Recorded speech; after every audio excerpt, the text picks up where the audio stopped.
اور باقی جو تراوی دا حال ہے یہ ہن میں ذکر کرنا یعنی صدیاں پہلے شیخ ابن عربی رحمۃ اللہ علیہ الفتوحات لکھ دے 7ویں جلد ہے اس غریب لکھ دے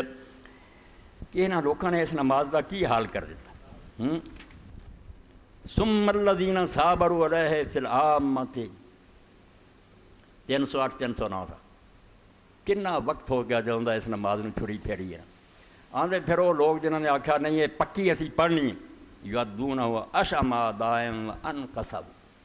ایڈے برے طریقے نال ادا کر دے اور انہیں پیڑے طریقے نال نماز پڑھ دے لا یذکرون اللہ فیہ الا قلیلا اللہ نو یاد کرنا سوال ہی نہیں گلوں لاؤں دے کہ وہ مسیت لبے جتھے مولوی چھتی انہوں ختم کرے لا یقیمون رکوعہ ولا سجودہ نہ رکوع چج نہ ہو رہا نہ سجدہ ہو رہا ولا یرتلون قرات نہ کوئی قرآن پاک نوں ٹھہر ٹھہر کے پڑھدا نہ سوچے وما سنوا من سنوانی من الاجتماع کارم واحد علامہم الناس اليوم رہ من المتمیزین من الخطباء والفقہاء وائمۃ المساجد اور جو کچھ حضرت عمر رضی اللہ عنہ نے آکھا کہ ایک کاری تے پڑھ لیا کرو وہ یہ ہے جڑا ہن لوگ کر رہے ہیں وفی مثل صلاۃ فی قال رسول اللہ صلی اللہ علیہ وسلم رجل ارد فتل فانک لم تصلی یہو جی نماز جہدے بارے حضور نے ویکھیا ایک بندے نے آ کے پڑھی تے سلام علیکم لے چلیا آپ نے کہا جا کے مڑ کے نماز پڑھ تو نماز نہیں پڑھی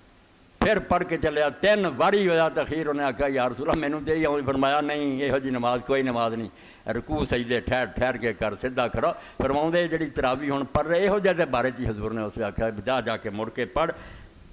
یہ نہیں تیری نماز فمن اعظم مارا قیام رمضان المسنون قیام والمرغب فیہ فلیقم کما شرع شہر الصلاۃ من الطمانین والخشوع والوقار وتدبر ما یتلی والا کان ترکہ اولا اللہ جے کرنا ہی ہے جے حضرت عمر کے طریقے تے تو لگنا چاہتا اتنا پڑھ پھر جویں دین نے مقرر کیتا کہ تسلی خشوع و خضوع عاجزی جو پڑھیا جائے تے غور والا کان ترکہ اولا والقیام فی اول اللیل ورنہ یہ ترک بہتر اللہ یہ پڑھنا جان دے نفل پڑھدیاں گناہ اپنے کھاتے چ لکھواؤں دیں یہو جی نماز اللہ رسول دسی تو یہ ہن میرے بیان کرنے کی لوڑ نہیں ہر بندہ ویکھ رہا کہ کیویں مسیتاں دے اندر تباہی ہوئی ہے یہ وہ نماز نہیں جڑی اللہ رسول نے دسی اتنا دی نمازاں رب نہیں چاہتا